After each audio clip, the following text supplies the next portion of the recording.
Olá, no programa de hoje os rumos da política nacional em 2024.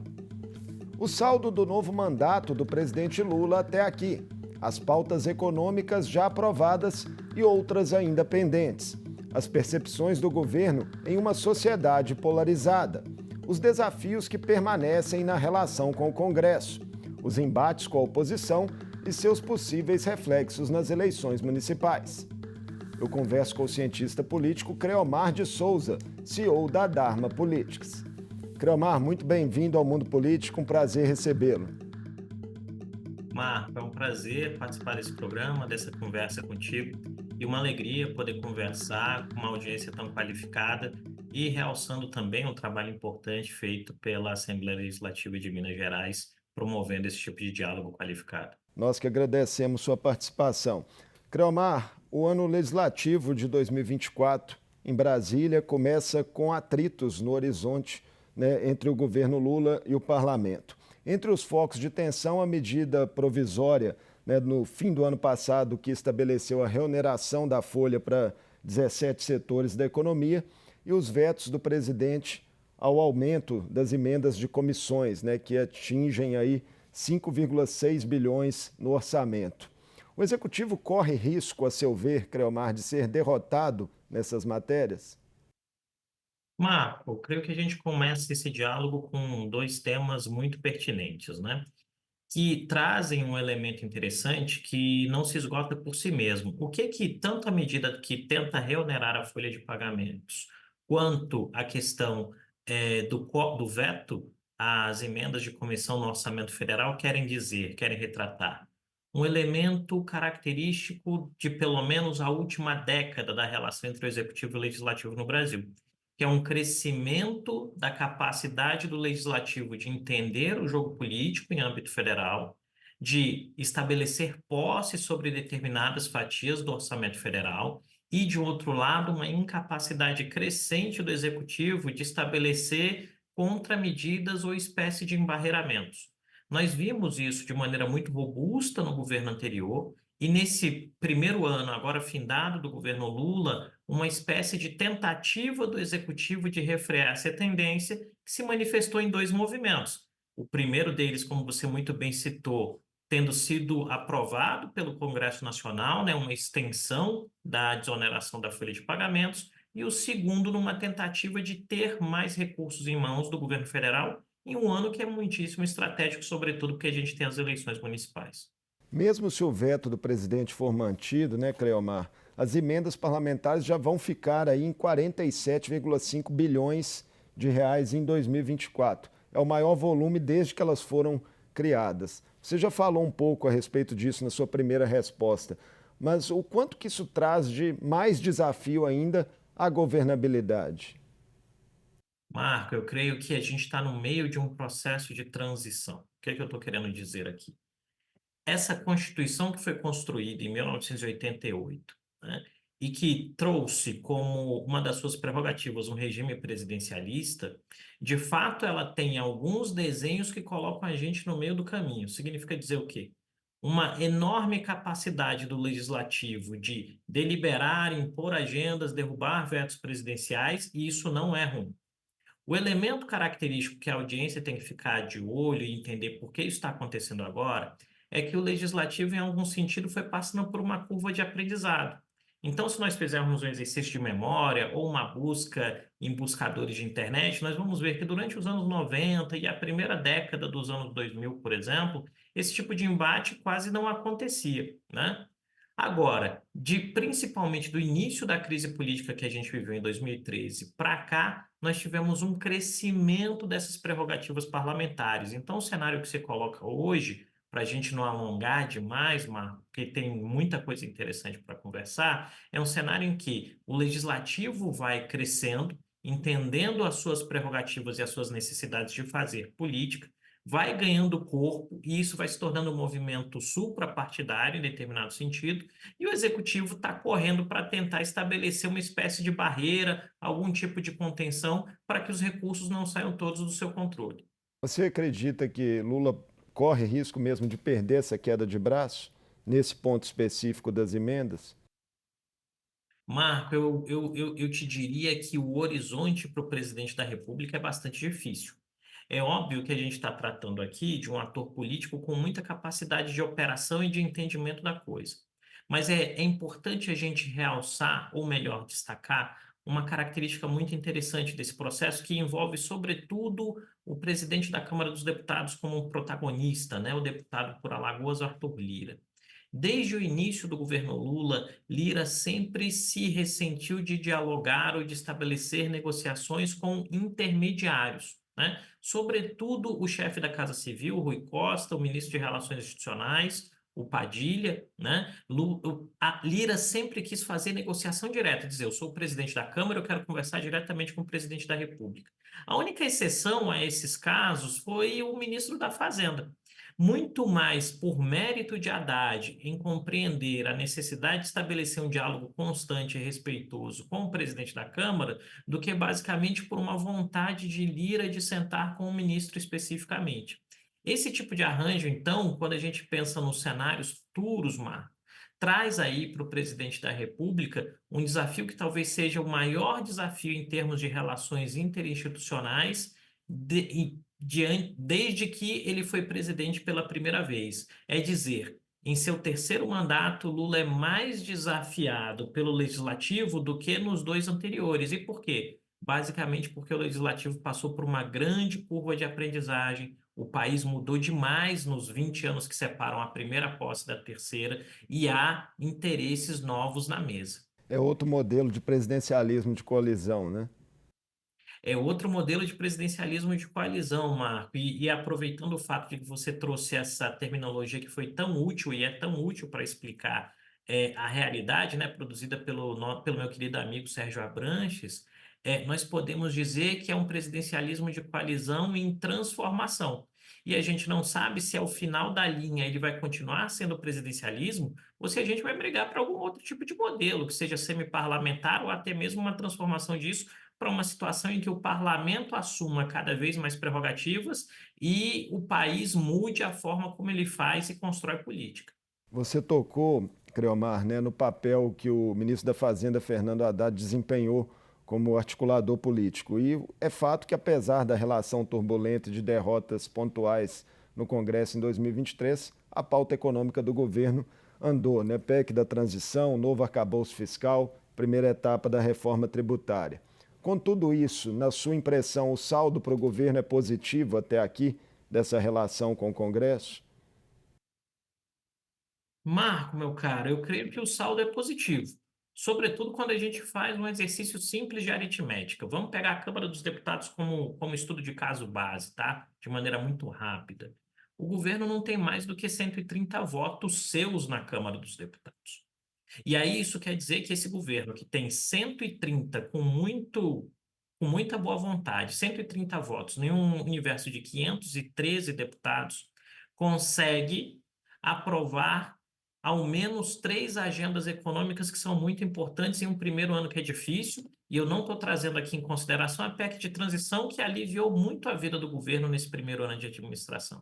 Então, o governo aprova a reforma tributária, reverte a situação do CARF e ainda consegue avançar em uma série na construção de um novo arcabouço fiscal. Esses três mecanismos por si já dão uma perspectiva para o ministro da Fazenda e, consequentemente, para o próprio governo, de que o ano de 2024 será tendencialmente menos problemático do que foi 23. Então, eu creio que ela foi bem sucedida. Mas as pressões contrárias, né, digamos assim, em temas pontuais de bancadas muito numerosas, bancada evangélica, ruralista, bancada empresarial, são entraves significativos que ainda merecem atenção? Sem sombra de dúvida, Marco, porque aí a gente tem que levar em consideração um elemento muito importante, né? Que é a própria construção e a condução pelo governo daquilo que seria a identificação e a contenção das variáveis de risco que se colocam no seu próprio caminho. E aqui a gente tem um dilema claro, né, focado em termos de atenção, que significa dizer o quê? Como a pauta fiscal e econômica drena muita atenção e muita energia do executivo todos os dias, por consequência, outras pautas ficam em posição menos privilegiada, por assim dizer. E isso deu para nós, em termos de retrospectiva, uma simbologia muito clara daquilo que foi o primeiro ano do governo Lula. O governo Lula foi muito bem sucedido em pautas de caráter econômico, mas em determinado sentido, o governo não foi tão bem sucedido em pautas outras, que são marcadores da sua própria história, por assim dizer, como, por exemplo, questões ambientais, questões sociais. O governo ficou muito restrito à sua própria capacidade de desenhar decretos e fazer movimentos que dependiam único e exclusivamente do executivo. Talvez uma exceção tenha sido a atualização da lei de cotas, né? Dentro dessas pautas mais caras, né? À esquerda, Eu historicamente. Eu creio que essa é uma exceção, Marco, e aqui eu vou te elogiar mais uma vez, não é mero puxa-saquismo, é agradecimento pela sua memória. A questão das cotas para a universidade me parece ter sido uma pauta em que o governo avançou de maneira bastante célere, né, na sua renovação, por assim dizer, na prorrogação da política pública, mas muito também por uma característica muito própria do eleitorado e do impacto do eleitorado sobre muitos desses grupamentos que você citou, né? Frente Parlamentar Evangélica, Frente Parlamentar do Agro e outros grupamentos parlamentares que, no fim das contas, também seriam cobrados pelos eleitores se eles assumissem uma posição contrária a essa política pública, porque ela é transversal, né? Vamos nos lembrar que, de acordo com o último censo do IBGE, 56%, se eu não me engano, da população brasileira é não branca. Então, imagina o impacto negativo para um parlamentar que vai precisar desses votos votando contra esse tipo de política. É uma correlação importante, de fato. Creomar, a segunda etapa da reforma tributária, né, a gente voltando aí para os desafios econômicos, agora sobre renda, né, você crê que ela tende a enfrentar mais resistências do que a primeira etapa na tramitação no Congresso, né, lembrando que é um sistema partidário ali de maioria de centro-direita? Marco, eu creio que me parece que o desafio agora vai se colocar de outra natureza. O que que eu estou querendo dizer? Quando nós tivemos a primeira etapa da reforma tributária, e você vai lembrar muito melhor do que eu, porque você acompanha isso cotidianamente aí, na ancoragem do seu programa, nós vimos muitos interesses, sobretudo de alguns setores que se sentiriam menos beneficiados com o novo texto, no sentido de fazerem pressão e tentarem retardar o processo. Hoje nós temos uma situação que é contrária, uma vez que o projeto como um todo já foi aprovado, a corrida se trata por ter controle sobre a agenda. E aí, nesse aspecto, eu creio que a gente vai observar aí, já está observando, para pegar o primeiro ponto que você falou logo na entrada do programa, a gente está observando uma corrida que, até esse presente momento, eu considero saudável, que é quem serão os protagonistas da regulamentação da reforma tributária, né? Nós temos, de um lado, a equipe econômica do governo correndo contra o tempo para apresentar a sua versão do que seria a lógica de regulamentação, e, de outro lado, também grupos no próprio Congresso, sobretudo na Câmara dos Deputados, se posicionando de maneira estratégica para serem aqueles que vão dizer: olha, os marcadores do diálogo estão aqui. Então, nesse aspecto, me parece que há muito mais hoje um embate no sentido de dizer quem vai ser o ator mais importante da pauta do que um esforço que foi aquele que a gente viu em algum momento do ano passado de tentativa de embarrear o processo de avanço da regulamentação da reforma tributária. Um outro ponto que eu queria tocar com você, Creomar, em relação à agenda econômica. Houve uma redução, né, dos índices de desemprego no país, mas a desigualdade segue avançando por aqui em boa parte do mundo, segundo estudos recentes. E hoje o jornal o Globo traz uma informação de que os salários perderam espaço, né, na economia brasileira e representam apenas 40% do PIB. Por que é tão difícil para nós, historicamente, enfrentar essa chaga? Igual, Marco, se eu ainda fosse professor universitário, eu ia te pedir aí um semestre, talvez dois, mais férias para a gente discutir só desigualdade e os impactos históricos da desigualdade no Brasil. Dá muita Mas tendo em coisa, né? vista, é muita coisa. Mas, assim, me parece aí um elemento que é importante quando a gente está pensando o impacto da desigualdade e como ela é uma força prevalecente ou permanente, né, na história política e econômica nacional. é entender que esse país se construiu historicamente com muita dificuldade de olhar para pedaços bastante expressivos da sua população. A gente pode fazer aí, e aqui eu não comento nenhum tipo de recorte ideológico, é muito mais o fato histórico. Se nós olharmos os antecedentes no que envolve o processo de escravidão, por exemplo, e o impacto disso na economia, e o legado disso depois, e a forma como essas pessoas foram não inseridas na vida produtiva de maneira ativa quando dos processos de abolição da escravatura, e se nós avançarmos no tempo depois com as lógicas de êxodo rural e o impacto do êxodo rural criando é, cidades que são cada vez menos acolhedoras àqueles que estão buscando melhorar a sua própria vida, nós encontraríamos várias causas. Agora, um elemento importante para a gente configurar e que me parece que é a grande vantagem é que talvez este momento em que a gente vive, né, este momento como uma grande janela, Marco, e aí aqui aproveitando o espaço legislativo, que começa em 88, com a promulgação da nova Constituição, que é um ato legislativo em favor da democracia, e vem até o dia de hoje, nós temos o primeiro momento em que a sociedade brasileira conseguiu, e o sistema político como um todo, conseguiram criar ações de combate à desigualdade, em âmbito jurídico, em âmbito econômico e em âmbito político.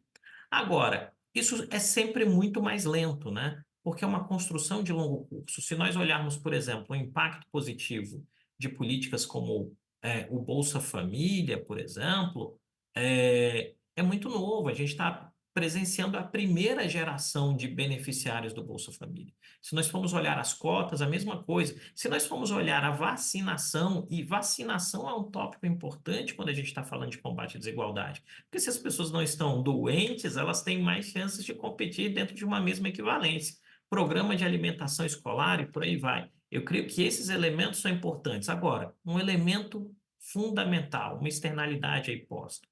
O mundo do trabalho tem se transformado globalmente, não só no Brasil, né? A forma como as pessoas encaram aquilo que é importante, aquilo que é principal e acessório dentro das suas próprias vidas também tem mudado. E a gente tem uma variável interveniente aí que é muito importante, que é o próprio papel das redes sociais baseadas em internet, que possibilitam, em determinado sentido, momentos muito ricos como esse. Graças à internet a gente está fazendo isso aqui. Se fosse 30, 40 anos atrás, possivelmente teria que pegar um avião ou um ônibus para me encontrar com você, mas há também todos os impactos da infodemia e como isso distorce percepções da realidade. Já vamos tocar nesses assuntos. Creomar, então, dentro desse contexto, né, de tantos desafios em relação à desigualdade do país, Lula também não conseguiu até agora vencer a resistência de parcela expressiva da população a ele e ao seu governo. Pesquisas de diferentes institutos, como Datafolha e Quest, mostraram isso ao longo de 2023. Uma polarização bem calcificada na sociedade. Quais os caminhos para reverter esse quadro, se é que eles existem, né, a médio prazo, a curto e médio prazo? Bom, primeiro começar aqui com uma citação que é importante, feita por você, né, do seu conterrâneo Felipe, aí da Quest, mineiro, junto com o professor Trauman também, fizeram esse excelente livro que é Biografia do Abismo. Eu concordo com a tese apresentada de que a polarização está num processo de calcificação muito rígido. O que que me parece? Que o desafio para este governo, para qualquer governo que assuma de fato uma postura de reconciliação do país, é ter atos de reconciliação.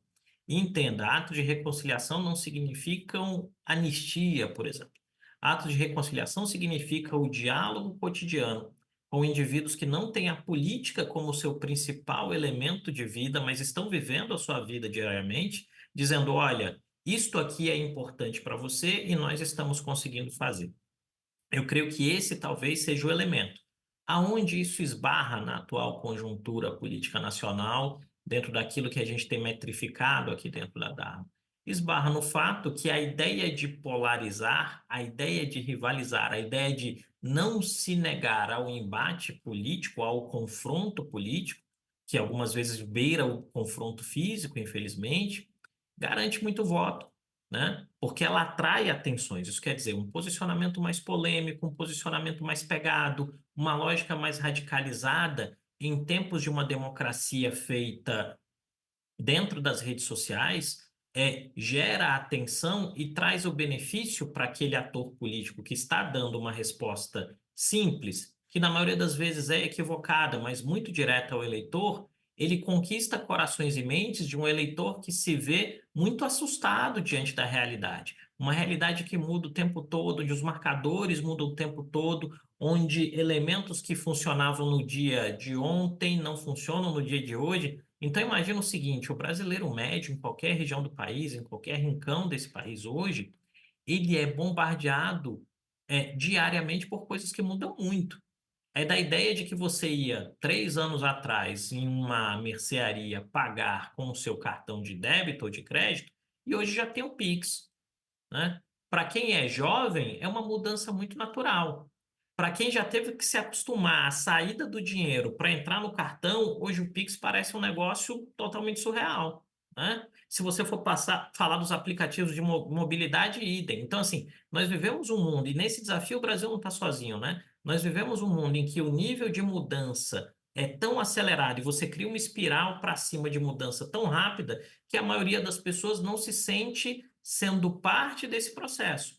E quando elas não se sentem sendo parte de algum processo político, elas buscam respostas que deem acolhimento. E nesse aspecto, não só no Brasil, como nos Estados Unidos, na Hungria, na Polônia, em vários outros lugares, indivíduos de um determinado recorte ideológico têm sido até aqui mais bem-sucedidos em conversarem com essas pessoas, colocando determinados jargões, determinadas palavras-chave e entregando um pacote que faz com que essas pessoas se sintam acolhidas. Não significa dizer que o problema está sendo resolvido, mas esse acolhimento faz diferença na hora que você põe os pezinhos na balança eleitoral. Essa ascensão da extrema-direita, né, global. Agora, Creomar, você vê relação na ausência da maior parte dos governadores de oposição nos atos ali que relembraram um ano dos ataques de 8 de janeiro aos poderes? Porque Lula queria fazer daquele um grande ato de Estado, mas essa ausência chamou muita atenção. O que ela sinaliza, né, para o ambiente político do país presente e futuro? Marco, aqui, se você me permite, eu vou precisar fazer um retorno no tempo. Coisa curta, coisa de um ano. O que mudou do 9 de janeiro de 23, quando o Lula consegue todos os governadores, o pessoal, todos os ministros do Supremo, as lideranças congressuais e faz aquela caminhada na Praça dos Três Poderes para o 8 de janeiro de 24, né? A hipótese que eu trago é que o governo falhou em entregar um elemento fundamental do seu próprio slogan. Qual é o slogan do governo federal? União e reconstrução. A parte de reconstrução, sobretudo naquilo que envolve alguns marcadores burocráticos, como o reestabelecimento de alguns programas, numa lógica mais nostálgica, o governo conseguiu fazer com muita qualidade, né? Ou com relativa qualidade. O problema é que, nos marcadores de união, o governo, em determinado sentido, ainda não conseguiu encaixar uma lógica de comunicação. E aí, nesse aspecto, você é comunicador, pode falar disso muito melhor do que eu. Nesse aspecto, o governo é como se o governo viu diante de si o muro da calcificação, da polarização calcificada, e ele não consegue derrubar a barreira. E por que não derruba a barreira? Porque, de um ponto de vista simbólico, quando você pensa toda a lógica da comemoração do dia, da lembrança do 8 de janeiro, o governo foi ineficaz em convencer governadores que eram de oposição a estarem em Brasília. E aí, alguns governadores que não necessariamente apoiam o ex-presidente Bolsonaro estiveram em Brasília. E aí o governo, ao invés de colocar esses governadores para falar, ele escolhe uma governadora do Partido dos Trabalhadores para dar um discurso. Isso é um marcador complexo quando você está falando que quer construir união. Quando você olha o slogan, vamos lá na semiótica, quando você olha o slogan, as cores, os marcadores, se você está colocando marcadores que identificam com um determinado partido, você está afastando aqueles que não estão ali. Então, me parece que há um desafio também, e como eu disse na minha resposta anterior, né, ou em momento anterior, é, a polarização também garante voto. Então, em determinado sentido, enquanto nós não tivermos uma pacificação do ponto de vista político, a gente vai estar, como país, perdendo tempo discutindo questões acessórias, enquanto o principal está passando na nossa frente, né? E o que é discutir o principal? Discutir o principal é uma modelagem de políticas públicas que resolva problemas, é tentar fazer com que nacionalmente a gente tenha ações e capacidades para lidar com problemas como a dengue, né? Nem vou Episódios, por falar de exemplo, pandemia. como o recente discurso, né, do presidente Lula em São Paulo, ali a interação com Tarcísio de Freitas, ajuda a quebrar esse tipo de polarização? Ajuda muito, Marco, ajuda muito, porque foi um discurso. Eu creio que nós vivemos uma situação em que o governo federal tem momentos de acerto, tem picos e vales, né, na comunicação. Tem picos e vales. Esses picos normalmente estão vinculados ao próprio presidente da República, quando ele tem algum tipo de ação em que ele estabelece uma lógica. Então, por exemplo, nesse discurso nesse evento em São Paulo que você muito bem citou, tem uma foto ótima, eu inclusive coloquei nas minhas redes sociais, que são Tarcísio e Lula dando as mãos e sorrindo um para o outro diante de uma multidão. Ninguém está dizendo que eles têm que ser melhores amigos, ninguém está dizendo que eles têm que concordar nas formas em que eles propõem soluções para o país, ninguém está dizendo que eles têm que estar na mesma legenda. Agora, é fundamental para o ambiente democrático que as duas figuras, quando estejam no mesmo espaço, que elas não se tratem como inimigos, porque isso tem um efeito catalisador na forma como o cidadão comum vai lidar com a diferença. E eu creio que esse é o principal dilema da sociedade brasileira hoje. A gente precisa sair da lógica de que episódios como esse que envolveram Lula e Tarcísio, e que normalmente parecem envolver apenas Lula e Tarcísio, sejam raridade e passem a ser frequentes, porque isso tem um impacto direto no marcador de determinados riscos políticos e que faz com que, no fim do dia, alguém possa decidir investir ou não em um país como o Brasil. Eleições municipais desse ano, essa polarização, na sua visão, tende a interferir em muitas disputas ou são os contextos locais que devem prevalecer? Marco, essa é uma pergunta muito inteligente. Me parece que os principais atores das polarizações hoje, ou os principais protagonistas da polarização, né, o petismo e o bolsonarismo, vão insistir muito na ideia de que esse contexto de polarização tem que se manifestar nas eleições municipais.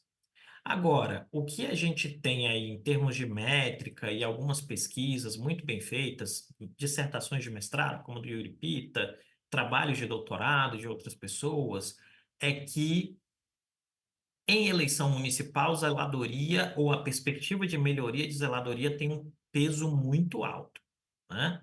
O que a gente precisa saber é se essa determinada premissa vai se sustentar nas eleições de 24 no maior número de casos.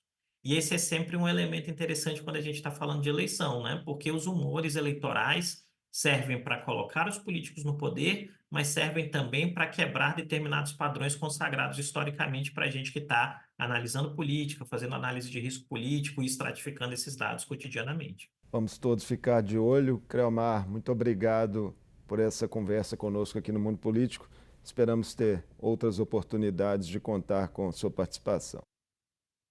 Marco, foi um enorme prazer, agradeço a você, espero que eu tenha conseguido ser bastante claro e didático para a audiência e contem sempre comigo e com a Dharma nesse tipo de colaboração. Um abraço. Um abraço. Eu conversei com Creomar de Souza, CEO da Dharma Politics. Falamos sobre o cenário político nacional que se desenha para 2024, com os desafios do governo Lula na relação com o Congresso, as divisões persistentes na sociedade e o impacto das eleições municipais. O Mundo Político fica por aqui. Obrigado por nos acompanhar e até o próximo programa.